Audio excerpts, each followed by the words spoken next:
c'est un peu une aventure, mais une aventure bien préparée. On démarre la préparation quasiment un peu, on va dire, au retour de celui de l'année précédente, du moins en tous les cas dès le mois de septembre. Et alors au niveau technique et pratique, on va dire qu'au-delà des inscriptions, mais c'est aussi des préparations au niveau des commandes, de ce qui est nécessaire sur place, des réservations également, des hôtels et des chambres à l'accueil Notre-Dame de Lourdes. Par ailleurs, c'est vrai que l'hospitalité de Metz a la chance d'avoir une chorale composée en fait de choristes hospitaliers et hospitalières qui viennent de tout le département, on va dire, de la Moselle, puisqu'en fait, il y en a autant qui viennent du côté de Thionville que d'autres du côté de Delme, voire même Sarrebourg, mais non. Ils nous rejoignent à l'occasion, comme là aujourd'hui, d'une répétition qui se déroule en journée, parce qu'en soirée, ça fait quand même beaucoup de kilomètres.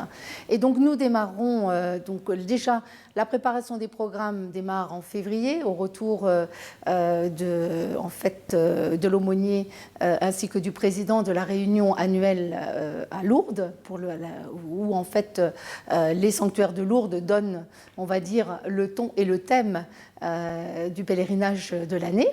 Et puis ensuite, on prépare les programmes. Et une fois qu'on a préparé les programmes avec l'équipe de prêtres et de diacres, eh bien, les choristes se mettent en voix et répètent, on va dire, à partir de la fin du mois de mai, jusqu'au début juillet, à raison d'une fois, en moyenne une fois par semaine. Bon, il y a quelques interruptions, mais voilà.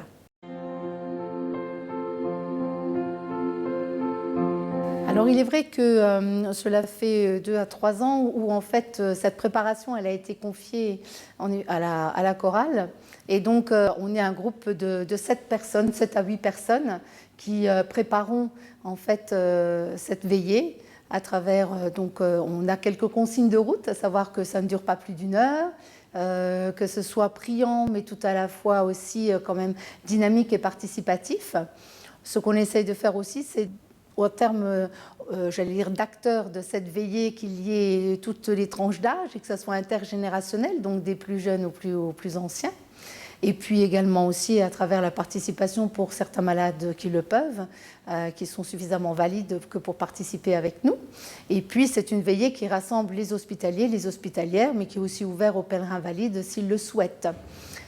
Un moment un peu particulier, c'est vrai, orienté vers tout ce travail, mais surtout cet échange de services qui est proposé par les hospitaliers et les hospitalières.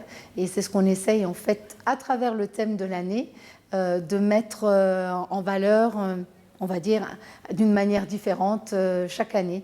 Voilà, pour faire vivre un temps de prière particulier, au sein de ce pèlerinage, dédié plus particulièrement aux hospitalières et hospitaliers.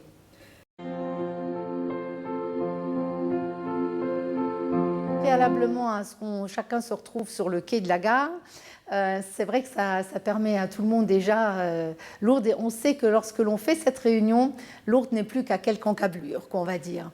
Donc c'est vrai que ça met déjà parfaitement dans l'ambiance et tout le monde retrouve un petit peu, parce que bon, c'est vrai que il y a bien 360 jours qui sont passés entre-temps, mais tout le monde replonge, il est vrai.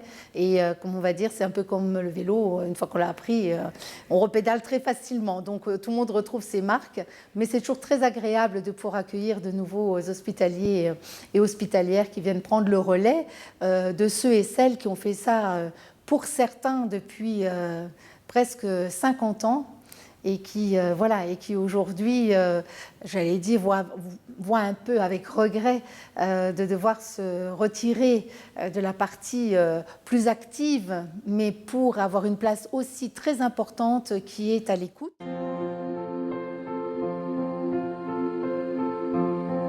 Être à l'écoute des malades, des pèlerins, et ça c'est important aussi parce que les malades qui viennent sont aussi, j'allais dire, attendent beaucoup de cet échange avec les hospitaliers, de ce temps d'échange qu'ils n'ont pas forcément toujours aussi facilement et autant qu'ils le souhaiteraient dans les institutions qui les accueillent le reste de l'année. Être hospitalier, c'est vraiment se mettre à disposition des malades, mais je veux dire, en fonction de ses capacités, et de ses compétences, mais aussi, je veux dire, de ses capacités, je veux dire, physiques, voilà, mais tout le monde a sa place autour des malades. Tout le monde peut avoir une place importante autour des malades, il n'y a pas de problème.